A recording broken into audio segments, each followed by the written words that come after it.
Hello everyone, welcome back my dear students. Students, this session is going to be very helpful for your upcoming TET exam. Students, in today's session, we will understand another type of school of psychology. So, first of all, we will discuss about psychoanalysis. So, students, psychoanalysis में क्या होता है? जो हमारा unconscious mind है वो हमारे behaviour को अफेक्ट करता है. अनकॉन्शियस माइंड में क्या आता है, जैसे हमारे डीप थाट्स आ गया, फियर आ गया. जैसे बच्चों आपके मन में एग्ज़ाम फियर होता है, वो हमारे बिहेवियर को अफेक्ट करता है. कई बार जो है हमें एग्ज़ाम का फियर होता है और हम अपना बिहेवियर जो है बहुत एंग्री शो करते हैं दूसरों के प्रति, तो वो होता है. ठीक है, इसमें साइको एनालिसिस में. और जैसे इसके फादर कौन है, फादर ऑफ साइको एनालिसिस कौन है, सिगमंड फ्रॉड. तो ये मोस्ट इंपॉर्टेंट है, फादर ऑफ साइको एनालिसिस कौन है, सिगमंड फ्रॉड.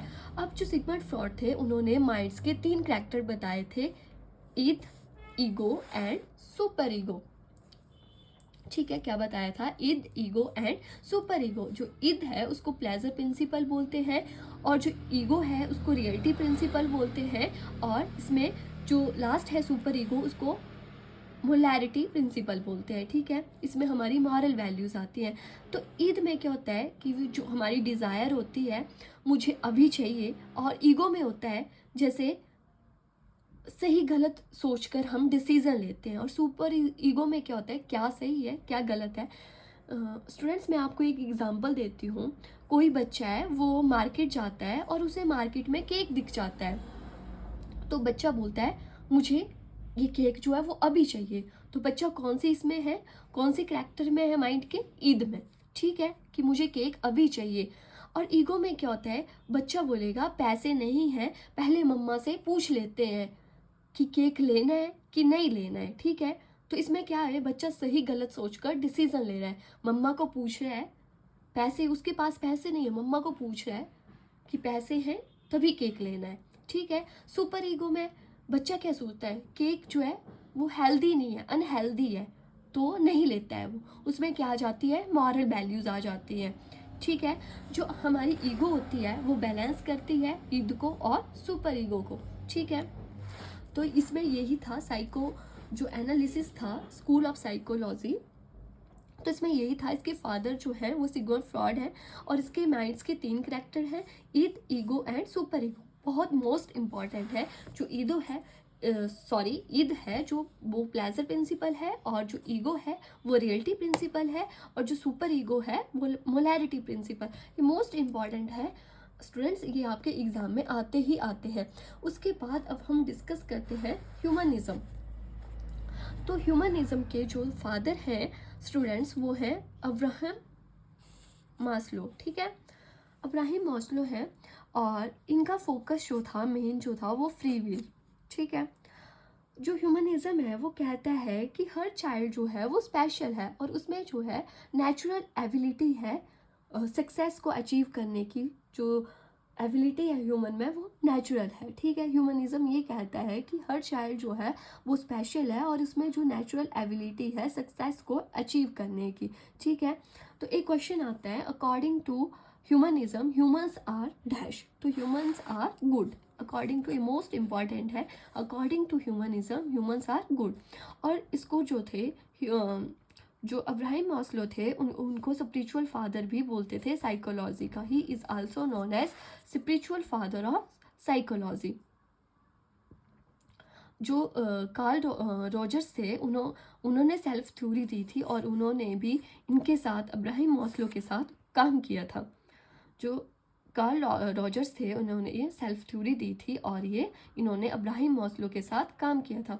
तो स्टूडेंट्स, मैंने ह्यूमनिज्म में क्या बताया आपको, इसके फादर थे अब्राहम मास्लो. ह्यूमनिज्म के अकॉर्डिंग क्या था कि हर चाइल्ड जो है वो स्पेशल है, और उसमें सक्सेस अचीव करने की जो है वो नेचुरल एबिलिटी है, और इसके अकॉर्डिंग ह्यूमंस जो हैं वो गुड हैं. According to humanism humans are good, और he is also known as spiritual father of psychology.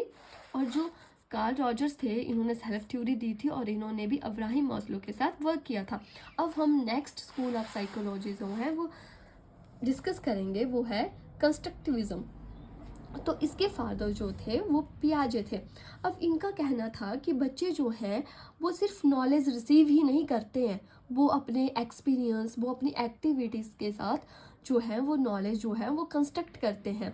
तो क्या बोला पियाजे ने कि बच्चे जो हैं वो नॉलेज रिसीव ही नहीं करते हैं, वो एक्सपीरियंस और एक्टिविटीज़ के थ्रू जो है वो नॉलेज कंस्ट्रक्ट करते हैं।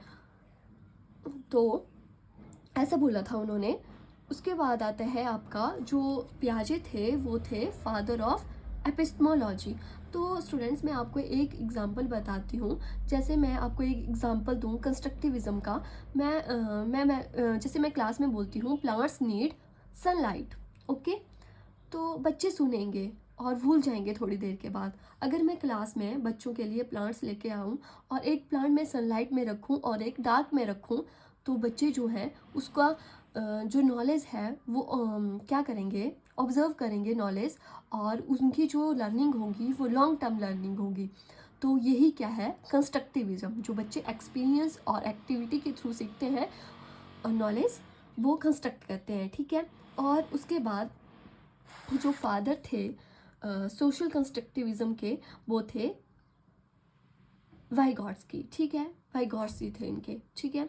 उसके बाद जो हमारा लास्ट रहता है स्कूल ऑफ साइकोलॉजी, वो है कॉग्निटिज्म। तो इसमें क्या होता है कि फोकस होता है how the brain thinks, understand and remember. जो हमारा माइंड है, ब्रेन है, वो कैसी चीज़ों को सोचता है, अंडरस्टैंड करता है, रिमेंबर रखता है, ठीक है। और इनके जो फादर थे कॉग्निटिज्म के, वो थे एल्बर्ट वेंचूरा। कौन थे? एल्बर्ट वेंचूरा।